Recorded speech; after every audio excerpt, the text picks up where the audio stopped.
चलो भाई क्लास की स्टार्ट करते हैं। Welcome to our online portal. चलिए आज की जो क्लास है वो हमारी क्या है, केमिकल बॉन्डिंग। कौन सी क्लास है भाई, केमिकल बॉन्डिंग। अच्छा देख के कुछ समझ में आ रहा है क्या? देखते हैं भाई, केमिकल बॉन्डिंग चैप्टर बहुत कमाल का है सर। ये आपको इनऑर्गेनिक में एक बढ़िया स्टेबलाइजेशन देगा अगर इस चैप्टर को आप जान जाओगे तब। ठीक है, पॉइंट नंबर 1, इनमें केमिकल से आप सभी परिचित होंगे कि केमिकल क्या होते हैं। हाँ, सवाल जो आ रहा होगा आपके मन में वो क्या, किससे आ रहा होगा? बॉन्डिंग से। तो सर सीखते हैं जरा ये बॉन्डिंग क्या होता है, बॉन्डिंग जरा सीखते हैं। तो सबसे पहले हम सीखेंगे किसको? बॉन्ड को। क्या सीखेंगे? बॉन्ड। जनरली अगर हम जान गए कि बॉन्ड क्या होता है तो फिर वही फेनोमेना दिखाने वाला बॉन्डिंग कहलाने लगेगा। आई बात समझ में? अच्छा अब देखो, बॉन्ड का मतलब होता है बच्चा फोर्स ऑफ अट्रैक्शन। क्या होता है? Force of attraction. Force of attraction sir क्या करने के लिए ये फोर्स ऑफ अट्रैक्शन है?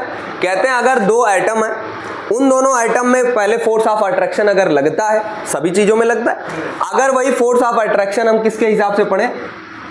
केमिकल के थ्रू पढ़े तो उन्हें हम क्या नाम देते हैं? केमिकल बॉन्ड का नाम देते हैं। आई बात समझ में? अच्छा ये बॉन्ड लगता क्यों है? क्योंकि दो स्पेसीज आपस में होल्ड हो, एक जगह जाके रुके, ऐसी केस में ही हम क्या पढ़ते हैं? केमिकल बॉन्ड पढ़ते हैं। तो बॉन्ड जनरली कुछ नहीं होता, होता क्या है? फोर्स ऑफ अट्रैक्शन होता है।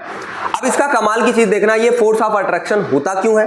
पहले तो अगर ये आपके अंदर ये चीजें आए कि कौन सा ऐसा रीजन है जिसकी वजह से बॉन्ड फॉर्मेशन होता है, ये बॉन्ड बनता है। आई बात समझ में? तो सबसे पहले आप ये जानोगे, बॉन्ड बनने के लिए आप लोग जानते हो सारे लोग किसकी तरह बनना चाहते हैं भाई? नोबल गैस की तरह बनना चाहते हैं। आई बात समझ में? या फिर आप हाइड्रोजन को देखो तो ये डबलेट बनाना चाहता है भाई। क्या मतलब होता है डुप्लेट बनाने का इनका? कि ये हाइड्रोजन है, इनके पास कितने इलेक्ट्रॉन है? एक इलेक्ट्रॉन। अब ये चीज नेचर में समझ में आती है, ये किसके फॉर्म में पाए जाते हैं भैया? H2 के फॉर्म में। तो H2 के फॉर्म में कैसे पाए जा रहे होंगे कि इनका ये कैसे भैया गायब हो गया? ये देखो H और यहाँ पे भी H, और ऐसी केस में ये देखो कुछ इस प्रकार से और कुछ इस प्रकार से ये क्या करते हैं? हम बॉन्डिंग बनाते हैं, मतलब H H ऐसे करके बना रहे होंगे। आई बात समझ में? यही जो फोर्स ऑफ अट्रैक्शन है, इन दोनों को जो पास ला रहे हो ना अपना, वही फोर्स ऑफ अट्रैक्शन जनरली क्या कहलाता है? बॉन्ड कहलाता है। क्या कहलाता है? बॉन्ड कहलाता है। अब जरा इनको समझो, इनकी अप्रोचिंग कैसे होगी, कैसे हम समझ पाएंगे कि ये बॉन्ड हमारा बन चुका है और सही तरीके से बना हुआ है। पॉइंट तो ये भी आता है। तो बॉन्ड के लिए एक समझे, बॉन्ड क्या होता है? Bond is a force of attraction. Bond क्या है? एक फोर्स ऑफ अट्रैक्शन है, ताकि होल्ड कर सके। किसको होल्ड कर सके? अपने एटम को एक साथ होल्ड कर सके। इसके लिए हम लोग क्या पढ़ते हैं? Force of attraction. और वही फोर्स ऑफ अट्रैक्शन क्या कहलाता है? बॉन्ड कहलाता है। पक्का? आगे बच्चा लोग आगे देखो क्या है, आपको ये जो बॉन्ड बना रहे हो और ये जो नोबल गैस है, और सारे एग्जांपल आपको अगर देखने हो तो एग्जांपल एक देखो भाई क्या है? H और दूसरा क्या है? Cl। आई बात समझ में? या आप NaCl का भी नाम ले सकते हो। H क्या जनरली कर रहा है? इनको डबलेट बनाना, इसलिए एक इलेक्ट्रॉन इनका है। और इनको क्या करना है भैया? नोबल गैस मतलब मैक्सिमम आउटर सेल में मैक्सिमम कितने इलेक्ट्रॉन होने चाहिए? 8 इलेक्ट्रॉन होने चाहिए, यही ना? अगर आपको 8 इलेक्ट्रॉन पूरे करने हैं, हालांकि क्लोरीन के पास कितने होते हैं लास्ट सेल में? 7 होते हैं। शाबाश। तो ये देखो भाई यहां पे आ गया मामला 6 और 1 7। ये ऑक्टेट कब बनाएंगे? जब इनके आउटर मोस्ट सेल में या वैलेंस सेल में कितने इलेक्ट्रॉन हो जाए? 8 इलेक्ट्रॉन। अभी कितने हैं? 7 है। अगर ये शेयरिंग कर लेते हैं, मतलब कुछ इस प्रकार से कर लें, तो ऐसी केस में इनका हो जाएगा मामला पूरा सही तरीके से बना लेंगे। इनका 8 भी बन जाएगा, इनका डबलेट भी बन जाएगा। ऐसी केस में ये जो H है वो इनके साथ क्या बनाता है? बॉन्ड बना लेता है। Cl के साथ क्या बना लेता है? बॉन्ड बना लेता है। अब समझ में आई बात कि बॉन्ड बन क्यों रहा है और बन कैसे रहा है? बॉन्ड फॉर्मेशन आ गया सबको समझ में? अच्छा एक और एग्जांपल जरा देख लेते हैं। ये कार्बन है, कार्बन के आउटर मोस्ट सेल में कितने इलेक्ट्रॉन? 4 होते हैं। शाबाश। अब 4 इलेक्ट्रॉन मैंने बना दिया भाई। अब 4 इलेक्ट्रॉन के बाद आपकी बारी आ रही है हाइड्रोजन की। अब ये हाइड्रोजन देखो, एक हाइड्रोजन यहाँ आया, एक हाइड्रोजन यहाँ पे आया, एक हाइड्रोजन यहाँ पे आ गया और एक लास्ट वाला यहाँ पे आ गया। सभी लोग क्या कर रहे हैं भाई, ये देखो चारों के साथ मिलके अपना 8 इलेक्ट्रॉन पूरा कर लिया, कार्बन की बात कर रहा हूँ। बाकी ये लोग अपने साथ साथ वाले के साथ डबलेट बना ले रहे हैं, किसी को कोई दिक्कत भाई? आ रहा है समझ में? बोलो, आ रहा है समझ में ना? क्लियर बात है। तो इस तरीके से बॉन्ड फॉर्मेशन होता है ताकि ये जो आइटम कार्बन है और इस दूसरे आइटम यानी जो हाइड्रोजन है इनको क्या कर सके, होल्ड कर सके। ऐसे में ये क्या बनाते हैं, बॉन्ड बनाते हैं। क्लियर, आ गया समझ में? चलिए सर और ज्यादा जानने की कोशिश करते हैं इनको। आई बात समझ में? तो आगे देखो क्या जानना है कि ये जो बॉन्ड है ये किस तरीके की एनर्जी देखता है। आई बात समझ में? पोटेंशियल एनर्जी और इनके न्यूक्लियस के बीच डिस्टेंस, इंटर न्यूक्लियर डिस्टेंस जिसे आप बोलते हो, इनके बीच किस तरीके का ग्राफ आता है जरा उसे देखते हैं। आई बात समझ में? तो हम देखने वाले हैं भाई पोटेंशियल एनर्जी और इंटर, ये देखो 0 पे है, ये है पोटेंशियल एनर्जी और इनके बाद हम ये किसकी बात कर रहे हैं, इंटर न्यूक्लियर डिस्टेंस, इसकी बात करते हैं। अब जरा एक बात समझो भाई, यहां पे क्या है, 2 आइटम मान लो, एक आइटम आपका है A और दूसरा आइटम आपका क्या है, B। 2 आइटम तो समझ में आ गए ना, एक A है और एक क्या है, B है। मान लेते हैं इन दोनों के बीच जो डिस्टेंस है वो कितनी है, इनफाइनाइट है। कितनी है, इनफाइनाइट है। आई बात समझ में? अब इनको हम क्या करते हैं, पास लाते हैं। एक बात मेरी याद रखना, जब कभी भी बॉन्ड क्या होता है, बनता है, बॉन्ड अगर फॉर्मेशन रखता है वो क्या करता है, एनर्जी रिलीज करता है। आई बात समझ में? अच्छा बात को समझो बच्चा, यहां पे एक आइटम A है और एक आइटम क्या है, B है। ये 2 आइटम समझ में आए?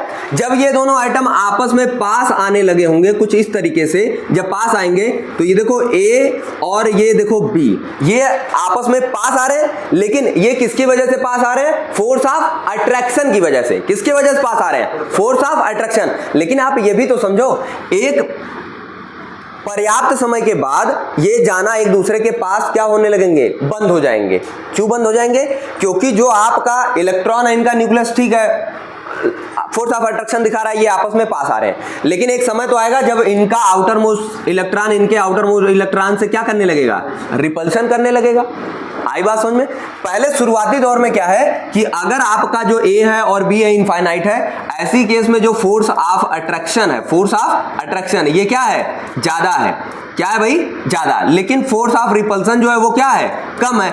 ऐसे केस में ये क्या हो रहे हैं, आपस में पास आ रहे हैं। आपस में क्या आ रहे हैं, पास आ रहे हैं। लेकिन आप ऐसी कंडीशन, कभी ऐसी भी कंडीशन आ गई कि फोर्स ऑफ अट्रैक्शन ये बराबर हो जाए किसके, फोर्स ऑफ रिपल्शन के, ये बराबर हो जाएगा। जब बराबर आएगा तो ये दूसरे एक पोजीशन पे जाके होल्ड हो जाएंगे। जनरली जिस पोजीशन पे ये जाके होल्ड हो रहे हैं, जहां पे ये चीजें आपको दिख रही है, force of attraction force of repulsion के क्या हो जाए, बराबर हो जाए, तो ऐसी केस में बच्चा लोग इनके बीच की जो डिस्टेंस होती है वही कहलाती है बॉन्ड लेंथ। उसी को हम क्या बोलने लगते हैं, बॉन्ड लेंथ बोलने लगते हैं। आई बात समझ में? लेकिन अगर आप फिर जबरदस्ती सोच रहे हो कि ये और अंदर की तरफ आए, यानी एक ऐसे करके और अंदर की तरफ ये आए, तो और अंदर आने में देखो क्या होगा कि फोर्स ऑफ रिपल्शन क्या हो जाएगा, बढ़ जाएगा। और सोचो कि और अंदर आ जाए तो ऐसी केस में क्या होगा, फोर्स ऑफ अट्रैक्शन बढ़ जाएगा। और फोर्स ऑफ अट्रैक्शन अगर तीसरी केस में बढ़ा तो इसका मतलब ये तो पास आने वाले नहीं है। फोर्स ऑफ अट्रैक्शन अगर बढ़ा, यहाँ पे फोर्स ऑफ अट्रैक्शन क्या हो रहा है, कम हो रहा है, और फोर्स ऑफ रिपल्शन बढ़ रहा है।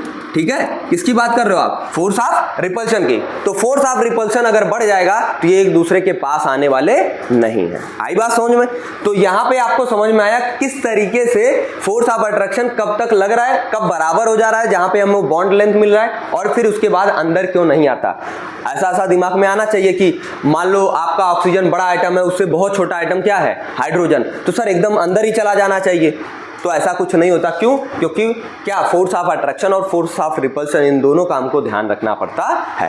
अगर आपको क्या बनाना हो, ग्राफ बनाना हो, अगर आपको क्या बनाना हो, ग्राफ बनाना हो, तो सबसे पहले देखोगे कि कुछ ऐसी कंडीशन में ऐसा करके ग्राफ बनता है। ये देखो ऐसा, और ये देखो ऊपर की साइड से आ रहा है पोटेंशियल एनर्जी वाला ग्राफ। अब यहां पे जो आपको दिख रहा होगा ना, ये वाली डिस्टेंस, ये वाली डिस्टेंस जो आपको दिख रही होगी, ये डिस्टेंस ही कहलाती है आपकी बॉन्ड लेंथ। क्या कहलाती है, बॉन्ड लेंथ कहलाती है। और एक कमाल की चीज देखो, ये भी तो एनर्जी है, ये क्या है भैया, एनर्जी, डेल ई की बात कर रहा हूं। ये जो डेल ई क्या है, ये एनर्जी है, कितनी डिस्प्रीट हो रही है जब दो आइटम आपस में फोर्स ऑफ अट्रैक्शन की वजह से पास आ रहे हैं। आई बात समझ में। ये एनर्जी जितनी ज्यादा होगी उतना ज्यादा बॉन्ड जो होगा क्या होगा भैया, स्टेबल होगा। क्या मैं बोल रहा हूं, इस एनर्जी की जो गैप है वो जितना ज्यादा होगा उतना ज्यादा क्या आपका बॉन्ड जो है स्टेबल होगा, जिसकी वजह से मॉलिक्यूल भी क्या हो जाएगा, स्टेबल हो जाएगा। आ रही है बात समझ में? समझ में आ गया ग्राफ? पक्का। एक क्वेश्चन देखो भैया, मैं अगर पूछ लूं आपसे, ये देखो क्या है, क्वेश्चन पूछ लेता हूं इनसे, रुक जाओ 1 मिनट बस। अरे वाह, यहाँ पे दिए हुए हैं बहुत सारे लोग, और बहुत सारे लोग के लिए ये देखो मैं ग्राफ बना दे रहा हूँ, कुछ वैल्यू भी लिख दूंगा। और ये भैया आया हुआ मेंस का सवाल है, बड़े ध्यान से देखना। ये मान लो -600, -500, -400, -300, -200 और -100, काफ़ी ज़्यादा बड़ा माइनस हो गया, 0।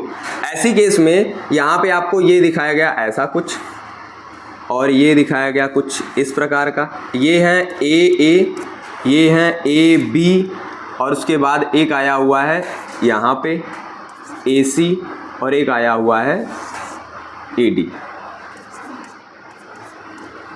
इसमें आपको बताना है कि स्टेटमेंट कौन सा सही है। आई बात समझ में? स्टेटमेंट इनके कौन कौन से होते हैं वो क्वेश्चन के हिसाब से समझ में आएगा, लेकिन इनमें स्टेटमेंट कौन सा सही है ऐसा आपको अगर गेस करना हो तो आपको सबसे पहले देखना पड़ेगा ए क्या ज्यादा है, बी सबसे ज्यादा है, सी या AD कौन सा बॉन्ड लेंथ ज्यादा है। या ऐसे करके क्वेश्चन आएगा कि भाई मेरे आप मुझे बताओ कौन सा बॉन्ड सबसे स्टेबल है। आई बात समझ में? अगर मुझे स्टेबल इसमें किसको बताना हो, स्टेबल को बताना हो, तो कैसे हम स्टेबल वाले को बताएंगे? सर जिसकी डेल ई की वैल्यू क्या हो, ज्यादा हो। क्यों भाई, यही तो पढ़े अभी, जिसके डेल ई की वैल्यू क्या हो, ज्यादा हो। तो 0 से एक लाइन खींचना शुरू कर दो, जोन सी लाइन भैया, जिस भी लाइन में सबसे ज्यादा आपको दिखे मामला बड़ा वाला, वही लाइन क्या हो जाएगी, आंसर हो जाएगी। अभी मैंने बताया ना, डेल ई की वैल्यू जिसकी ज्यादा होगी उसका ही स्टेबिलिटी बॉन्ड का क्या होगा, ज्यादा होगा। तो आपके हिसाब से किसका ज्यादा है, AB का ज्यादा है। ऐसे में ये वाला ऑप्शन क्या हो जाएगा भाई, सही हो जाएगा। आ गई बात समझ में? पक्का दिख गया आपको? तो ये आ गया भैया क्वेश्चन, कहां से, आपके पोटेंशियल एनर्जी और इंटर न्यूक्लियर डिस्टेंस ग्राफ से। क्लियर हो गई बातें? आगे चलें भाई, आगे चलें अगर, तो वहां पे भी एक क्वेश्चन एक देख लेते हैं, फिर आगे चलते हैं। क्वेश्चन देखो क्या है, आपको पूछा गया पोटेंशियल एनर्जी और इंटर न्यूक्लियर डिस्टेंस के बीच ग्राफ पूछा हुआ है। ग्राफ कैसे पूछा हुआ है आओ दिखा देता हूं। वो ग्राफ बना के रखा हुआ है ऐसा, 1 2 बना के, ये देखो तीसरा, और ये देखो बच्चा लोग चौथा। आपको पता है ना, ऊपर क्या है भैया, पोटेंशियल एनर्जी, नीचे क्या है, इंटर न्यूक्लियर डिस्टेंस। यहाँ पे भैया पोटेंशियल एनर्जी, यहाँ पे क्या है, inter nuclear distance. Potential energy भाई आजा, इंटर न्यूक्लियर डिस्टेंस। यहाँ पे भी देखो पोटेंशियल एनर्जी, और यहाँ पे क्या है, इंटर न्यूक्लियर डिस्टेंस। अब देखो यहाँ पे क्या है भाई, ऐसा दिख रहा है। ये देखो भैया कैसे हैं, ये कैसे हैं, ये कैसे हैं।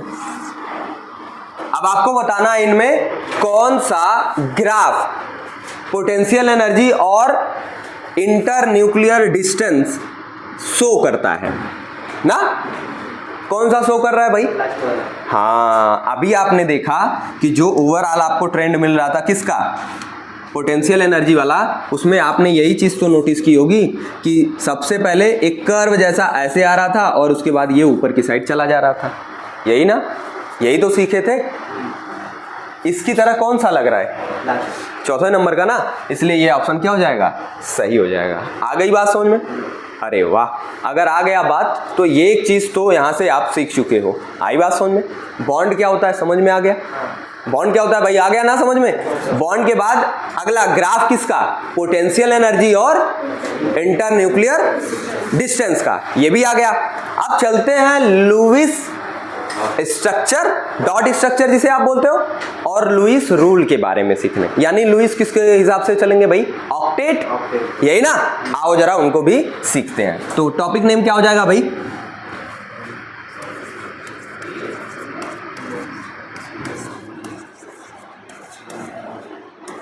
Levi's dot structure.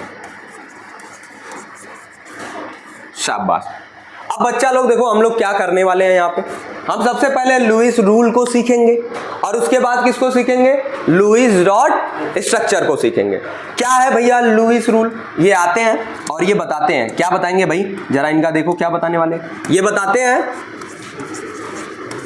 कि लुईस सर बताते हैं कोई अगर एटम है, क्या बता रहे हैं? कोई एटम है और इस एटम का क्या हमको निकालना है भाई?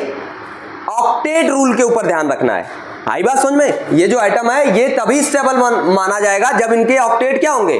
फुलफिल होंगे। यानी इनके लास्ट सेल में क्या होगा?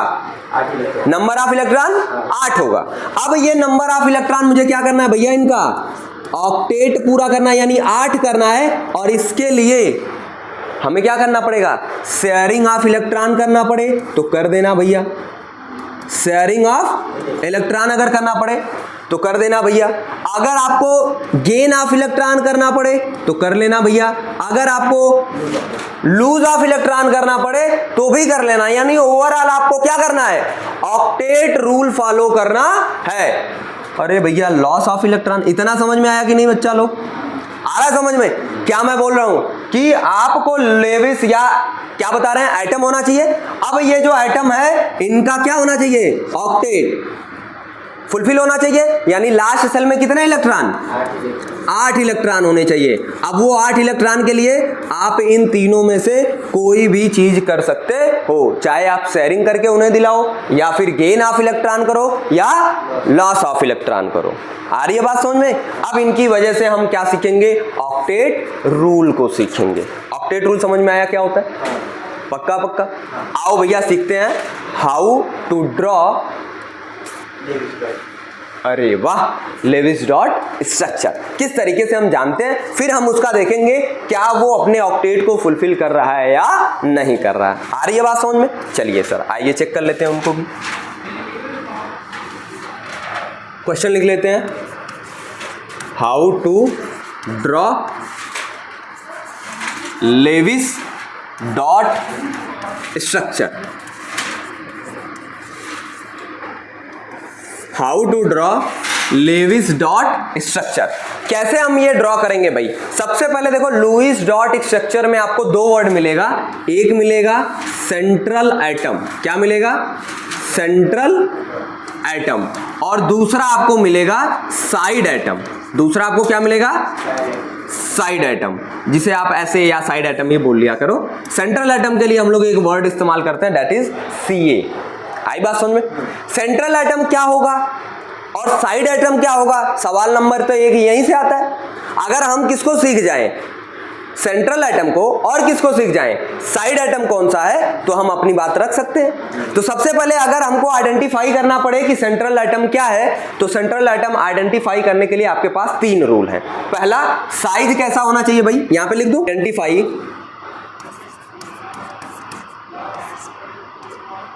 Central atom.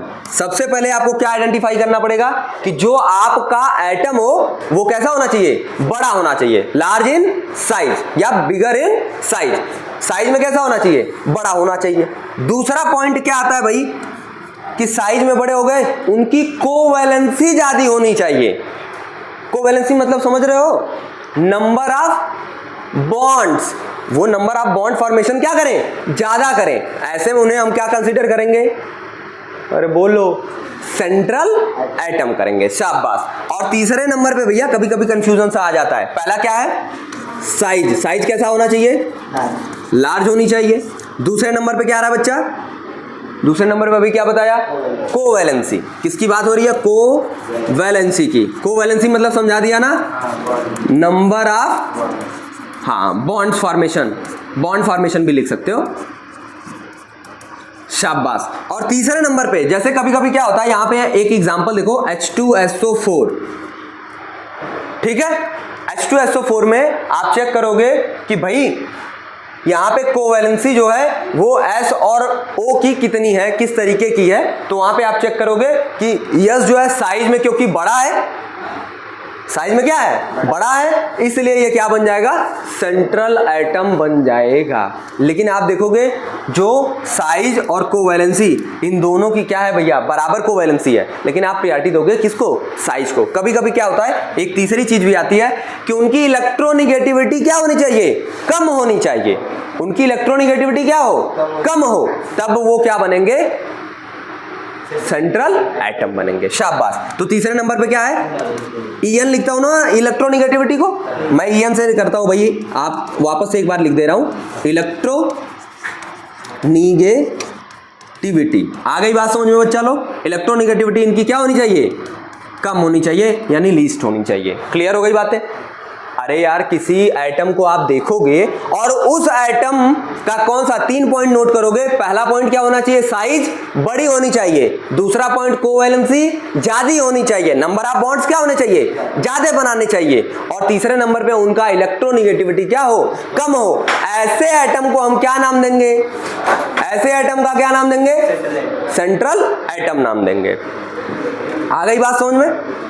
चलिए सर आगे चलते हैं, आगे क्या सीखेंगे, अगर हम किसको जान चुके हैं, सेंट्रल एटम को जान चुके हैं, तो साइड एटम क्या होंगे, सर इन्हीं का जस्ट उल्टा, हो सकता है उनकी साइज क्या हो, छोटी हो, वो नंबर ऑफ बॉन्ड क्या बनाए, कम बनाए, और तीसरे नंबर पे उनकी इलेक्ट्रोनिगेटिविटी क्या हो, ज्यादा हो। अरे उल्टा करना है ना, क्या होगी, ज्यादा होगी। शाबाश। एक मैं आपको दे रहा हूं मॉलिक्यूल, दैट इज H2O, नाम सबने सुना है भैया, अरे नाम सुने हो कि नहीं, अरे H2O का नाम नहीं सुने हो यार, सुने हो ना। अब देखो भैया H2O में क्या है, O है और हाइड्रोजन है, इनके पास अपना एक एक इलेक्ट्रॉन है, इनके लास्ट सेल में कितने इलेक्ट्रॉन है भाई, ऑक्सीजन के 6 होंगे ना, अरे हाँ या ना, शाबाश। तो यहाँ पे भैया मैंने क्या बना दिया, 6 इलेक्ट्रॉन बना दिया। आई बात समझ में। अच्छा एक मेरी भैया लुईस सर की लिमिटेशन को जान के रखिए, क्या है लिमिटेशन की, इनकी लिमिटेशन है कि ये शेप आइडेंटिफाई नहीं कर पाए थे। आई बात समझ में। लिमिटेशन ऐसा लिख देता हूं मैं, लिमिटेशन ऑफ लुईस, क्या है भैया लिमिटेशन इनकी, हाँ ये शेप के बारे में कोई भी चर्चा नहीं करते, तो आप भी शेप के चक्कर में मत रहिएगा। अभी जब शेप आएगा, जब VSEPR आएगी इट्स मींस वेस्पर, VBT आएगी, ऐसे लोगों के साथ आप कर सकते हो। आई बात समझ में। तो आओ भाई, यहां पे कितने इलेक्ट्रॉन है, 6 इलेक्ट्रॉन है। अब 6 इलेक्ट्रॉन जो है वो क्या काम करेंगे कि इनको हमें कितने इलेक्ट्रॉन भरने हैं, 8 इलेक्ट्रॉन भरने हैं। आ रही है बात समझ में। अगर आपको 8 इलेक्ट्रॉन भरने, कैसे करोगे, इनके साथ शेयरिंग करा देते हैं। चलो भैया शेयरिंग करा दिया, ये देखो ऐसा करके इन्होंने अपना डबलेट पूरा कर लिया और ये ओवरऑल ये भी पूरा कर ले रहे हैं। सर आपने कुछ ध्यान दिया क्या, मैं सेंट्रल एटम बताने चला था आपको, और सेंट्रल एटम मैंने बीच में किसको रख दिया, क्यों रख दिया, क्योंकि साइज उसकी ऑक्सीजन हाइड्रोजन से बड़ी होगी। पॉइंट नंबर 2, उनके नंबर ऑफ जो बॉन्ड फॉर्मेशन थी वो भी क्या थी, ज्यादा। ये एक बॉन्ड बना रहा है, ये कितने बॉन्ड बना रहा है, ऑक्सीजन 2 बॉन्ड बना रहा है। अरे हाँ या ना, अगर ये चीजें फुलफिल हैं तो तीसरे पे हम जा ही नहीं रहे कि इलेक्ट्रोनिगेटिविटी क्या है, कम है। हालांकि कम है कि नहीं इलेक्ट्रोनिगेटिविटी, पक्का ना, कम है कि ज्यादा, फिर हम तीसरे के पास क्यों नहीं गए, 2 हमें फुलफिल हो जा रहे हैं तो हम तीसरे के पास नहीं जा रहे। आई बात समझ में। चलिए सर शाबाश। एक दूसरा आपको बना के दिखा देता हूं, H2SO4 जरा बनाइए, जरा बनाते हैं गुरु इनको, H2SO4, H2SO4। आई बात समझ। आइए सर बनाने की इनकी कोशिश करते हैं। कैसे बनाओगे भाई, ये देखो S कितने इलेक्ट्रॉन, अरे नहीं आ रहा तो आओ चेक कर लेते हैं, 16 नंबर पे आते हैं ना, तो पहले हो गया 2, फिर 8, 6, लास्ट में कितने आ रहे हैं, 6 आ रहे हैं ना। आओ भैया बना देते हैं। आ गया, कितने ऑक्सीजन है भाई, 4 ऑक्सीजन है। कितने ऑक्सीजन, 1 2 3 4, यही ना। अब आपको बैलेंस भी करना है, साथ में कितने एच हैं, 2 एच हैं।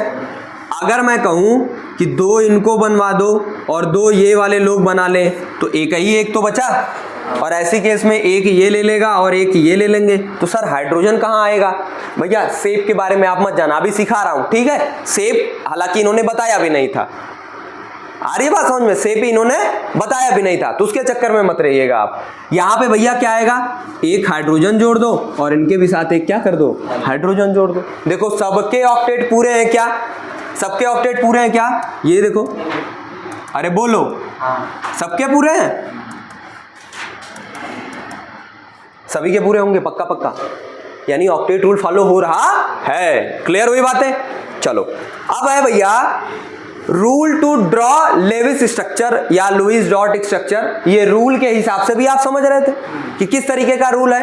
आप CH4 का बना के देखो, मैं चेक करा देता हूं सबका, आओ साथ बना देते हैं। यहां पे भैया एक बना लेना NH3, किसकी बात कर रहे हैं हम लोग, NH3।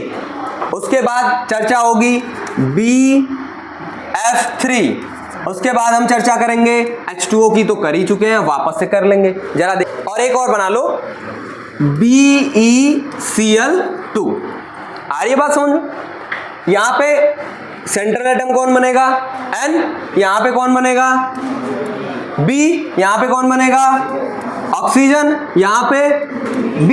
मैं ऐसे क्यों बोल रहा हूं भैया, एक निंजा टेक्निक ले लो, हाइड्रोजन OH आ जाए या हैलोजन्स आ जाए, ऐसे लोग हमेशा क्या बनते हैं, साइड एटम बनते हैं। क्या बनते हैं? एक और ले लो भैया, उनका भी नाम बहुत फेमस है, O-। आई बात समझ में? ये सभी लोग क्या बनते हैं, हमेशा साइड एटम ही बनते हैं। क्लियर हुई बातें?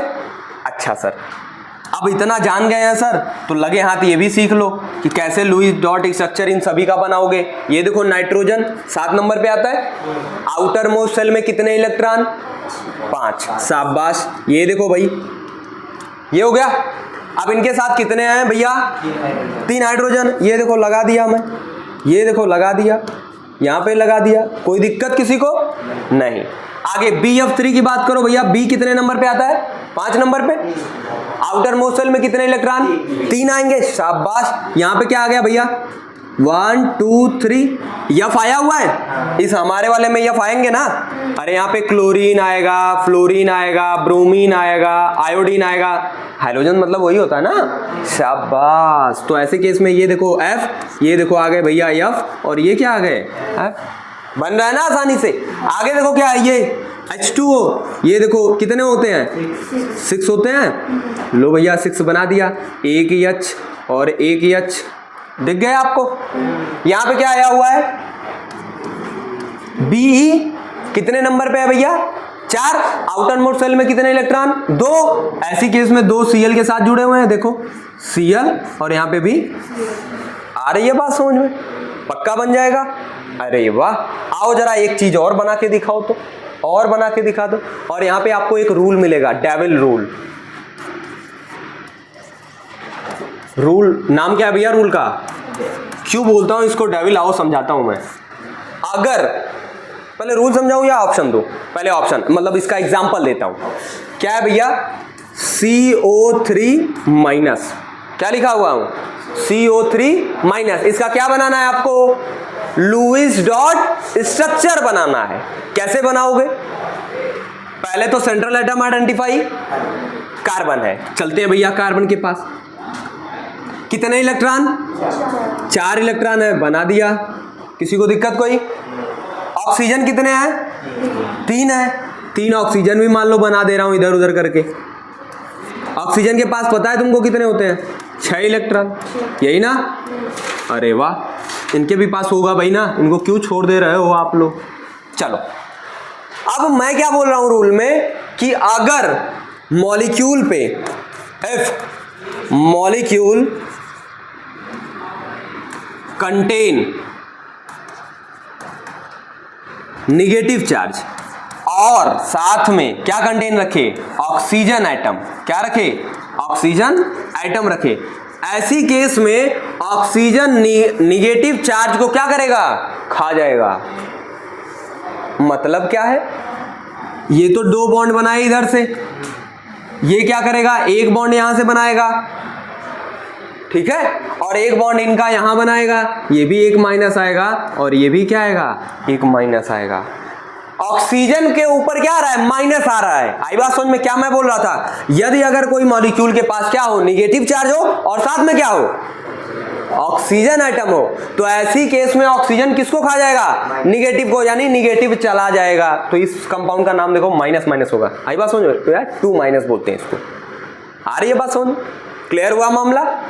अगर दिमाग में बैठा लो, अगर क्या, if molecule contain negative charge and also contain oxygen atom, तो ऑक्सीजन एटम क्या करेगा, उस निगेटिव चार्ज को अपने पास रख लेगा। आई बात समझ में? अच्छा अच्छा अच्छा। अगर सर पॉजिटिव चार्ज आ जाए तो, पॉइंट नंबर 2, अगर मॉलिक्यूल क्या कंटेन कर ले भाई, पॉजिटिव चार्ज अगर कंटेन कर ले तब क्या होगा सर, पॉजिटिव चार्ज अगर आता है आप सीधे किसके पास चलो, सीए सर के पास चलो, यानी सेंट्रल एटम के पास चलो। वो जो पॉजिटिव चार्ज है वो किसके पास जाएगा, सेंट्रल एटम। आओ एक एग्जांपल देख लेते हैं, NH4+, अमोनियम आयन का नाम सुना है ना। अब देखो भैया, नाइट्रोजन के पास कितने हैं, 5, आप ही लोग बता रहे थे मुझे ना। अब ये 5 होते हैं, अब उसके बाद 4 इन्होंने क्या बनाया, हाइड्रोजन के साथ बनाया। अब 5 तो होते हैं, लेकिन प्लस आया हुआ है ना, प्लस आने की वजह से एक जो इलेक्ट्रॉन है वो किसी को दे दिया होगा, अरे आया ना, तब इन्हीं के पास क्या आता है, प्लस साइन आ जाती है। अब ये सही है गलत वो बात की बातें हैं, लेकिन फिलहाल के लिए तो अभी सही आ रहा है मामला, यानी लुईस डॉट स्ट्रक्चर एकदम सही चल रहे हैं मजेदार तरीके पे। हालांकि ये इनका रियल कंसेप्ट नहीं है, ये बात मैं पहले बता रहा हूं। आ रही है बात समझ में? चलिए भैया, हमने डेविल रूल को भी समझ लिया। अच्छा, एक चीज सर बता दीजिए, सर यदि अगर कंटेन करे पॉजिटिव, ऑक्सीजन हो चाहे ना हो, ऑक्सीजन हो या ना हो, लेकिन वो किसके पास जाएगा, सी के पास जाएगा। हाँ, ऐसा भी तो हो सकता है, अगर आपके पास निगेटिव चार्ज हो लेकिन ऑक्सीजन ना हो, ये संभव है ना, आपके पास क्या हो, निगेटिव चार्ज हो लेकिन ऑक्सीजन नहीं हो। ऐसी केस में अगर ऑक्सीजन अवेलेबल नहीं है तो निगेटिव चार्ज सीधे किसके पास जाएगा, सेंट्रल एटम के पास जाएगा। आ रही है बात समझ में? 3 रूल समझ आया होगा रूल ऑफ डेविल के हिसाब से। अगर निगेटिव चार्ज मॉलिक्यूल रखता है और साथ में ऑक्सीजन रखेगा तो ऑक्सीजन निगेटिव चार्ज को क्या करेगा, एक्सेप्ट कर लेगा। अगर आपका मॉलिक्यूल निगेटिव है लेकिन आपके पास क्या नहीं है, ऑक्सीजन नहीं है, तो ऐसे केस में जो निगेटिव चार्ज है वो किसके पास जाएगा, सेंट्रल एटम के पास जाएगा। और लास्ट पॉइंट कमाल का है कि अगर आपका पॉजिटिव है, ऑक्सीजन हो या ना हो, सीधे सीधे किसके पास जाएगा, सेंट्रल एटम के पास जाएगा। आ रही है बात समझ में? अरे आसान है ना मामला। अब अगर मैं आपसे पूछूं I3- सर जी जरा बता दीजिए, आओ अगले स्लाइड पे इनका चर्चा करते हैं। किसकी बात करने वाले हैं हम, I3- की करने वाले हैं। जरा बताओ गुरु, I3- का क्या क्राइटेरिया, I3- कैसे आप लुईस डॉट स्ट्रक्चर बनाओगे। ये जेई गजब का सवाल पूछता है सर, बहुत मोहब्बत है जेई को।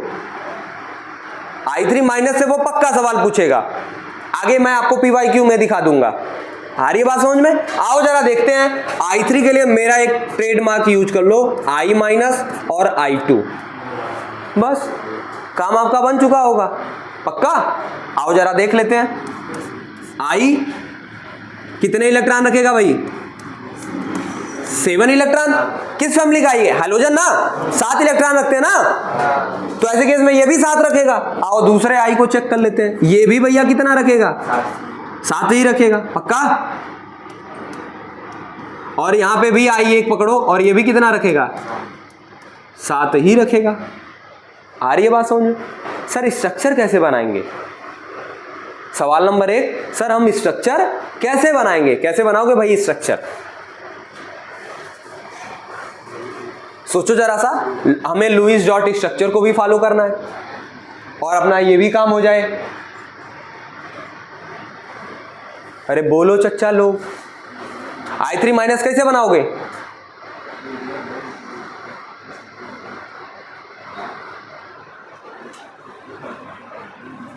ये 2 लोगों को इनसे क्या करोगे, इलेक्ट्रॉन दे दोगे, एक एक इलेक्ट्रॉन दे दिया और साथ में इनके ऊपर क्या लगाओगे, माइनस लगाओगे। माइनस लगाने का मतलब क्या है, अब इनके पास 1 इलेक्ट्रॉन और आ जाएगा। अभी तो 6 थे ना, 7 थे ना, बाद में इनके पास 1 इलेक्ट्रॉन मतलब माइनस साइन आ जाएगा, यानी 1 इलेक्ट्रॉन इन्होंने एक्सेप्ट किया हुआ है। कब 8 इलेक्ट्रॉन बना लिए। आई बात समझ में, ऐसे में बनाते हैं। लेकिन ये क्या लुईस डॉट स्ट्रक्चर को फॉलो कर रहा है नहीं कर रहा है उसकी बात नहीं कर रहे हैं हम, लुईस डॉट स्ट्रक्चर अभी बना रहे हैं, उस ऑक्टेट रूल को फॉलो कर रहा है या नहीं कर रहा है वो बात की बातें हैं। आई बात समझ में। तो इस तरीके से हम I3 माइनस का भी बनाते हैं। यहां से सबसे ज्यादा क्वेश्चन आता है इनमें number of total lone pair कितने हैं, और दूसरा क्वेश्चन आता है सेंट्रल एटम के पास लोन पेयर कितने हैं। आई बात समझ में। तो इनकी हम चर्चाएं करते हैं।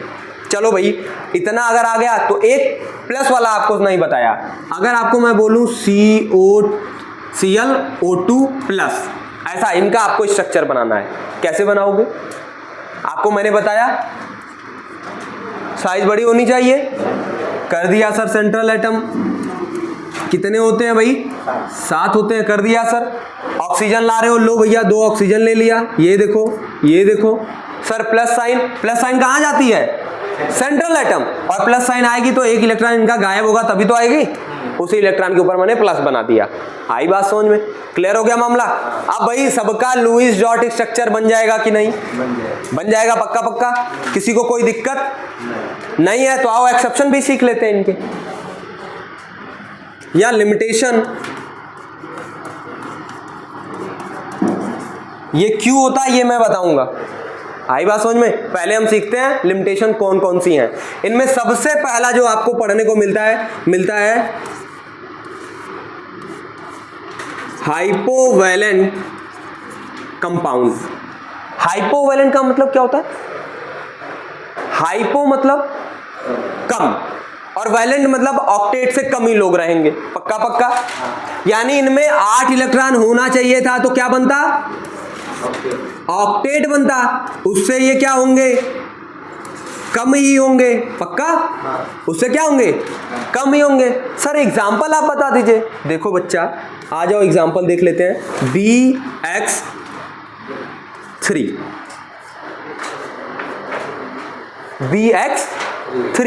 एक्स की वैल्यू क्या क्या आ सकती है भाई? एक्स की वैल्यू आ सकती है फ्लोरीन, क्लोरीन, ब्रोमीन ना, फिर उसके बाद आयोडीन, OH माइनस भी ले लो। मतलब इस केस में एक्स इक्वल टू मान लेते हैं। आई बात समझ में। अब भैया जरा बी बताओ तो कितने होते हैं? इनके नंबर ऑफ इलेक्ट्रॉन बताओ तो कितने होते हैं? बोरान ना 5, आखिरी लास्ट में कितने? 3। लो भैया 3 बना दिया। एक इलेक्ट्रॉन बना रहे हैं, मान लो फ्लोरीन के साथ बना रहे हो, आओ भैया फ्लोरीन के साथ बना दिया। ओवरऑल इलेक्ट्रॉन इनके पास कितना आया? 6 ही तो आया। बोलो रे भैया। तो इनको क्या बोलते हैं? 6 इलेक्ट्रॉन स्पेसीज।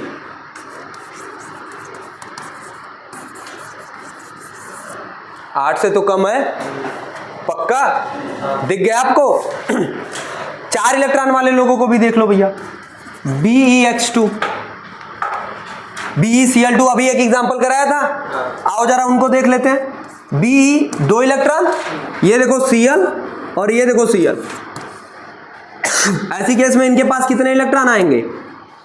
4 ही इलेक्ट्रॉन आएंगे। तो 4 इलेक्ट्रॉन आने वाले हो तो उनको क्या बोलोगे? 4 इलेक्ट्रॉन स्पेसीज। आ गई बात समझ में? 4 इलेक्ट्रॉन स्पेसीज। क्लियर हो गई बातें? ये सारे लोग किस में पढ़ते हो आप? हाँ, और उसके कौन से कॉलम में पढ़ते हो?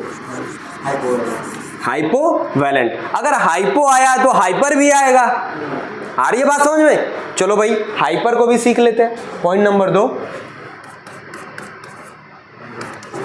हाइपर वैलेंट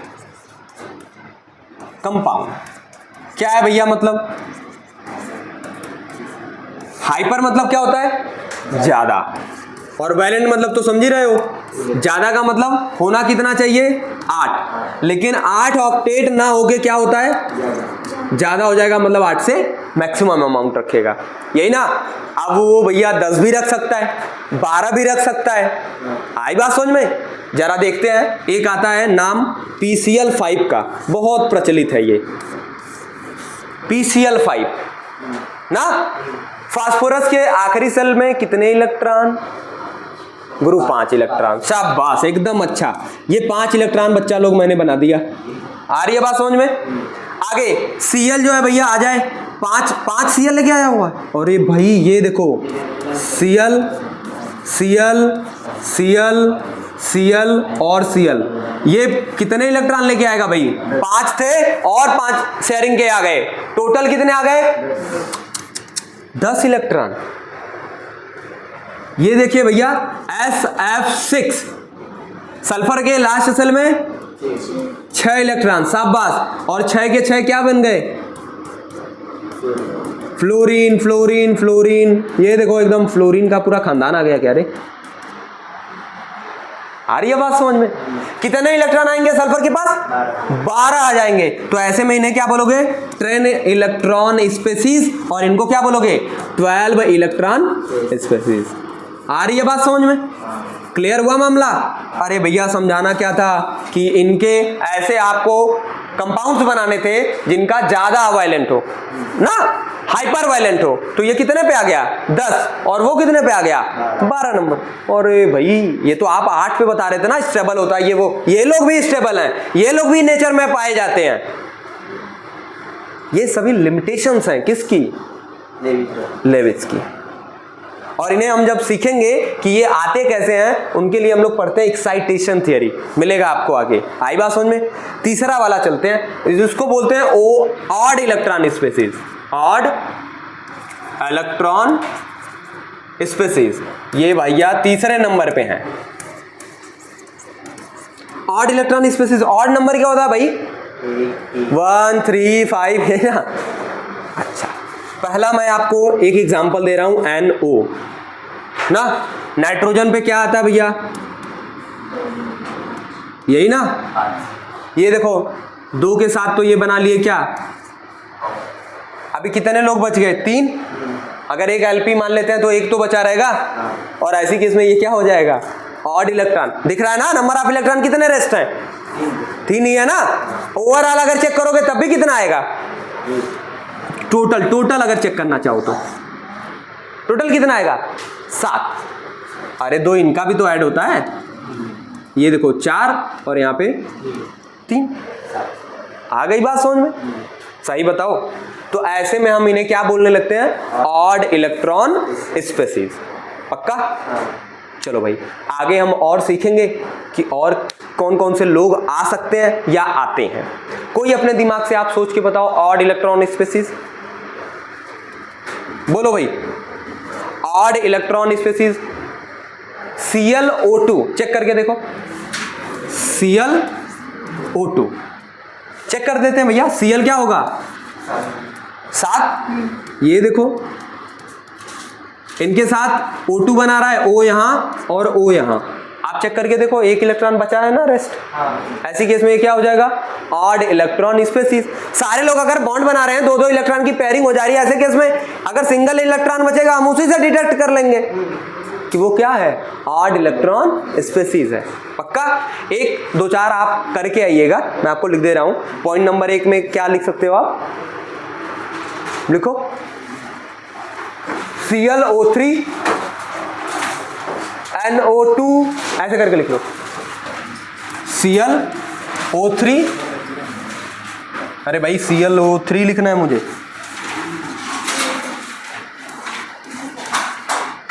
और दूसरा NO2, इसको लिख के लाइएगा। आई बात समझ में? आते हैं आगे। पॉइंट नंबर 4, चौथा पॉइंट क्या है?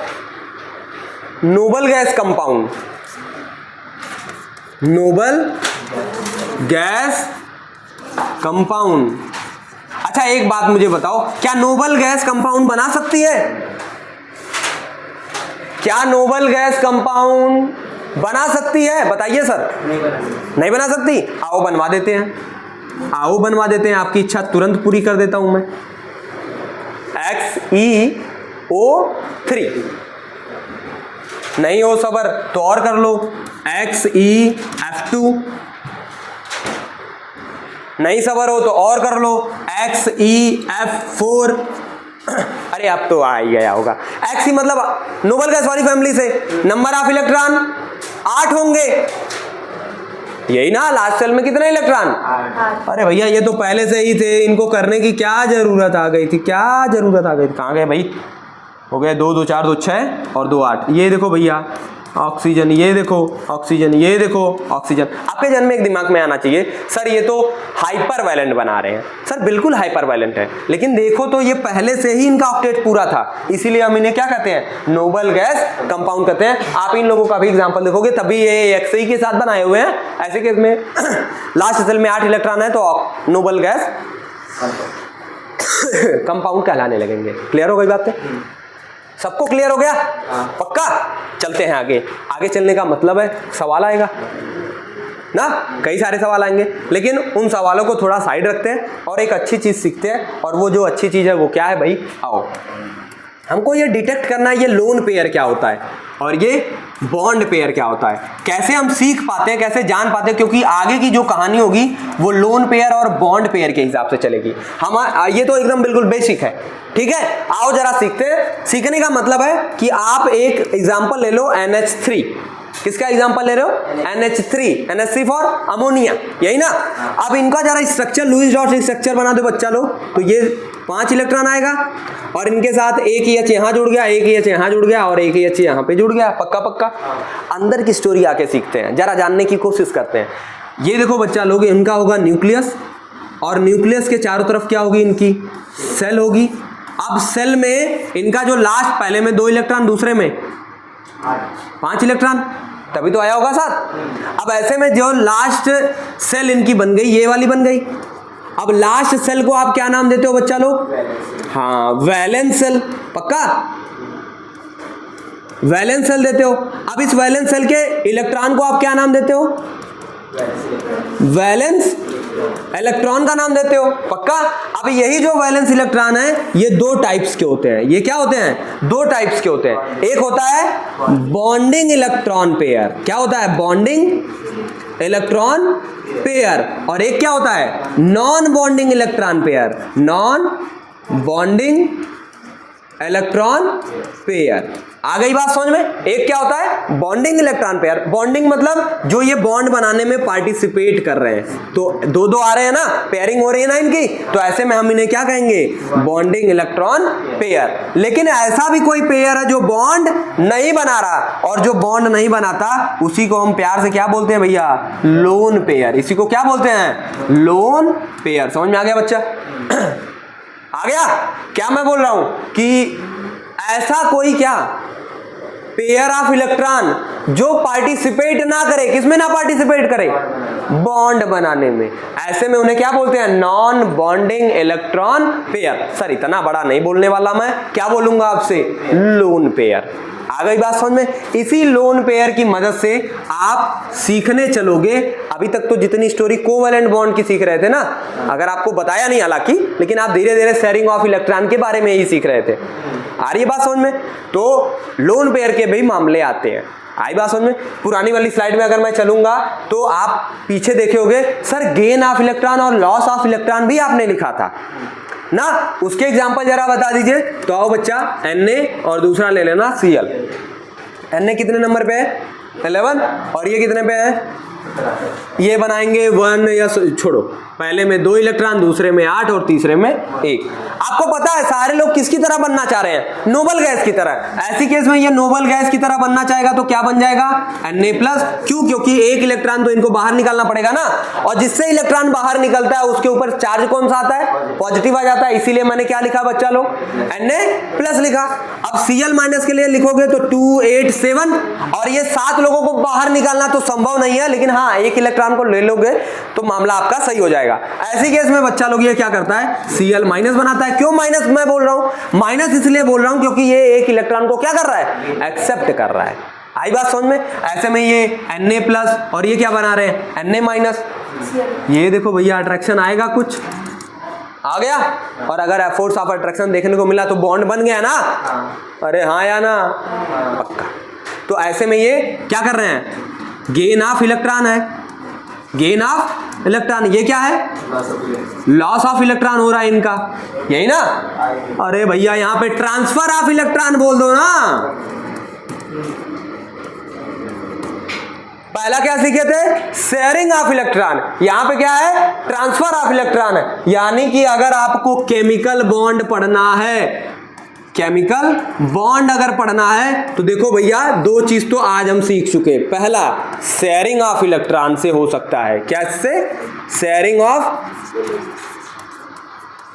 इलेक्ट्रॉन, या तो किससे होगा? Transfer of electron, transfer of electron. आ रही है बात समझ में? अब ये शेयरिंग कब होगी सर और कब ट्रांसफर होगा? अगर आपको शेयरिंग करना है तो ऐसे में जो इलेक्ट्रोनिगेटिविटी डिफरेंस है वो क्या होना चाहिए? कम होना चाहिए या लगभग बराबर।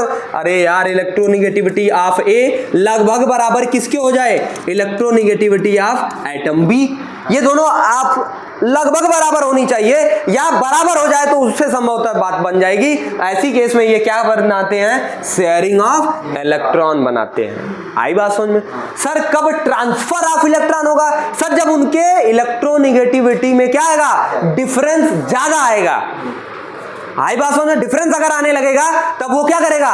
ट्रांसफर करना शुरू कर देगा। अरे भैया Na ये दाता लोग हैं, अमीर आदमी है पीरियोडिक टेबल के ना, तभी तो ये इलेक्ट्रॉन अपने डोनेट करके प्लस बना ले रहे हैं। ये भिखारी अगर लोग मिल गए तो माइनस। अभी मैंने कल ही चर्चा की थी इलेक्ट्रोनिगेटिव एलिमेंट, यानी इलेक्ट्रोनिगेटिव एलिमेंट ऐसे एलिमेंट होते हैं जो क्या करते हैं? हाँ, बॉन्ड वाले को अपनी तरफ क्या करते हैं? अट्रैक्ट कर लेते हैं, खींच लेते हैं। तो भैया ये अगर बना लिए तो ट्रांसफर ऑफ इलेक्ट्रॉन देखने को मिल रहा है। आई बात समझ में? पक्का पक्का। तो ऐसे जो शेयरिंग ऑफ इलेक्ट्रॉन से कंपाउंड बनते हैं, ऐसे कंपाउंड को हम क्या नाम देते हैं? कंपाउंड्स को क्या नाम देते हैं?